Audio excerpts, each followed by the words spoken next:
back here now on the show to get into the last segment of today's episode, talking about the New York Giants and what is really going on with them. Obviously, the quarterback situation isn't the best, and not too much has been really made of that since they didn't draft another quarterback in the draft, and there were rumors about it, but they evidently stuck with Daniel Jones and sort of trying to ride out his contract as of now. Maybe he impresses them again this year, but that is going to come down a lot to the play calling and how the offense looks now in 2024 compared to 2023, where the Giants' offense was less than impressive, let's say, less than the standard you'd hope from the New York Giants and what their standard is over there in New York, a massive market, and how the fan expectations play into all of this. The fans want to see more, and hopefully the Giants get more out of this offense, because last year they ranked towards the bottom in a lot of categories. They ranked 29th in total yards, only mustering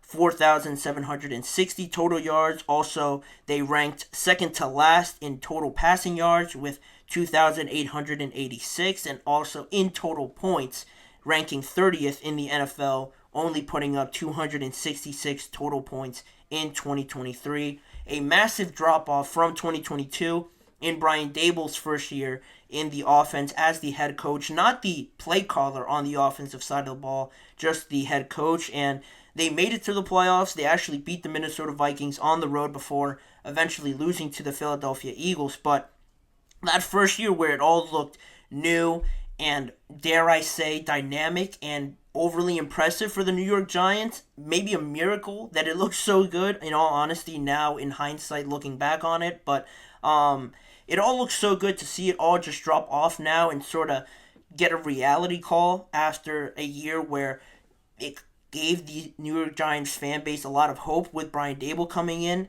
Now you have Daniel Jones in a situation where he did receive that massive contract, and you sit in a weird spot now where you have to make it work now because you're allocating so much money to Daniel Jones, and you decided on having him on the team essentially over Saquon Barkley and not paying him as well. Obviously, him saying he never received an offer from them, so that pretty much says it all on where their attention was with Daniel Jones and Saquon Barkley. But how can they make the most and the best out of the situation now? Well, I think that falls into the hands of Brian Daboll, because it's been about 2 to 3 years now where this New York Giants team, you've seen them at their highest, but then also mostly at their lowest in terms of offensive production. And Brian Daboll was hired from the Buffalo Bills, where he was the play caller, where he was the offensive coordinator for that Bills team in that developmental period with Josh Allen, where you really saw him grow into the player that he is right now. Obviously, after Daboll left, he continued that and really evolved into a top 3, top 5 quarterback in the NFL. But really, it was Brian Daboll that sort of got that started and really got to tap into that great potential that Josh Allen has. And he really hasn't been calling plays at all since he came over to New York. He has designated those responsibilities to his offensive coordinator, Mike Kafka. He's been calling the plays since Brian Daboll brought him along with him to New York. So now, in such a crucial period for the New York Giants, you have some more offensive firepower in Malik Nabers. This post-Saquon era, how is that going to look by losing one of the best players you've had in recent memory? How is this going to look? What can you change of this offense to try and, I guess, essentially save your job if you're Brian Daboll? Because, again, if it doesn't work out, he could be one of the first people gone, along with maybe general manager Joe Schoen. How do you try and change that and get to that point? I will get to that after. Shout out to my man Eric for commenting again. He said, first time we're seeing Daniel Jones without Barkley leading the offense. Daboll helped Josh run the offense without a dependable run game. So all we can do is hope. Yeah, that is a good point, Eric. And all we can do is hope at this point for them. But also, you make a great point with them not having such a reliable running game. Very similar now to what this New York Giants team is really dealing with now. And I think that more than ever really solidifies my point in all of this, is that Brian Daboll, I think, really has no choice now to call the plays. And my expectation is for him to call the plays in 2024, just because of that resume that I just mentioned, and also that you mentioned there, Eric, as well. He did it already with Buffalo in a very similar situation, and now looking at your options and not really having too many in 2024 in such a crucial year for you to essentially save your job, I don't think you really have another option to do it. And it's not to say that it is all you have to do. I think Brian Daboll is very capable and qualified to call these plays, and really, it surprises me that he hasn't been calling the plays in all honesty since the time of getting here. But he obviously has confidence in his offensive coordinator, Mike Kafka. But now the idea was floated around, but now you're sort of starting to see it solidify a bit more in OTAs so far this spring and into the summer. Brian Daboll mentioned back in March how calling the plays in 2024 was something that he was looking into more and more than in previous years. And now, during OTAs, through some footage you see from local media, he's been spotted with the walkie-talkie and now delivering the calls to the quarterback so far in OTAs. But he really hasn't solidified his position on calling plays thus far. People have seen him do it, but in his comments afterwards to address these, actions in OTAs, he said, "I've called plays for a long time, so it's good to get out here and practice and doing it. But there's a whole process that goes with it. There's training camp, there's OTAs, and I'll make that decision, like I said back in March, that I feel is best."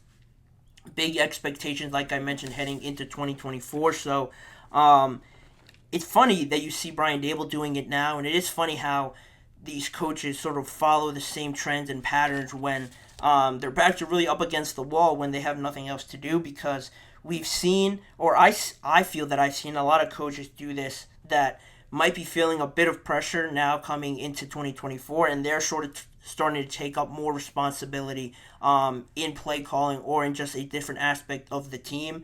You saw it with Mike McCarthy. He did it last year after moving on from Kellen Moore. He took on the play calling responsibilities, and they had a great regular season. Unfortunate that they couldn't do it in the playoffs, but you saw it with Mike McCarthy.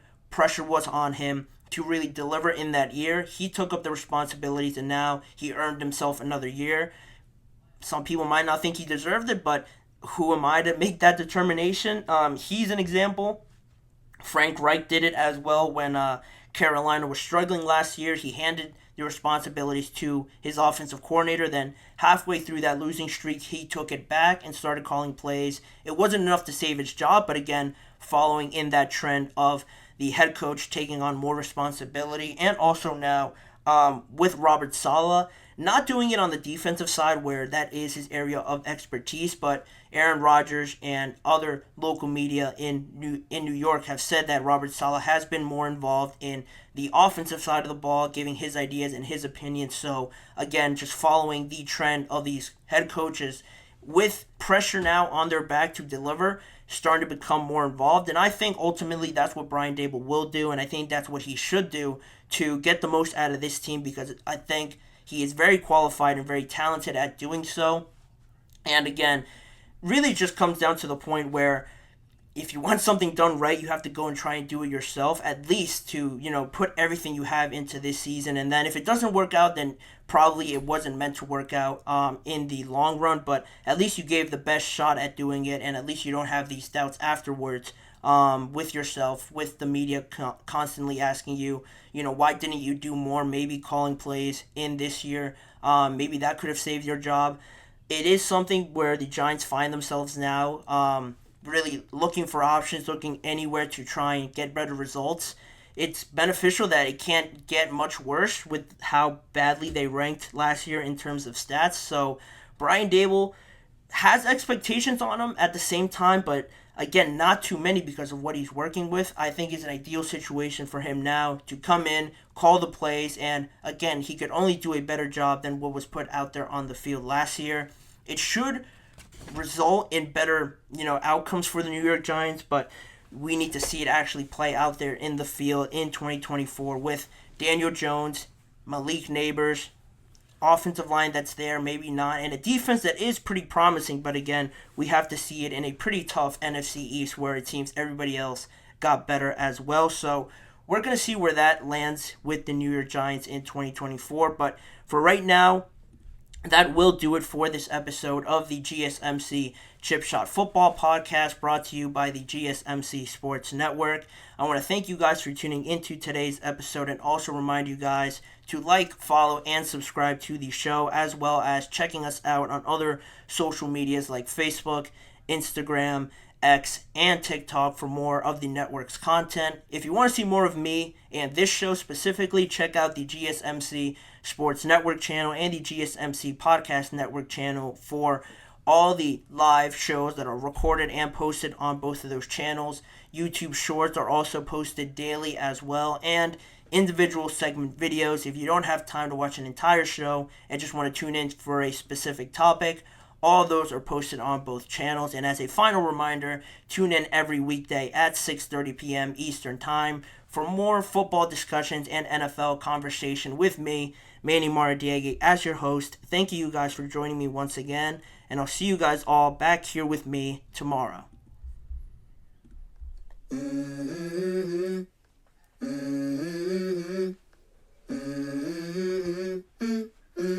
Let's go. I wake up to a little bit of drool on my pillow, feel like it's gonna be a bad day. Yeah, I'm tired of shit, and the coffee ain't hit yet, damn, ain't that great. I don't wanna go to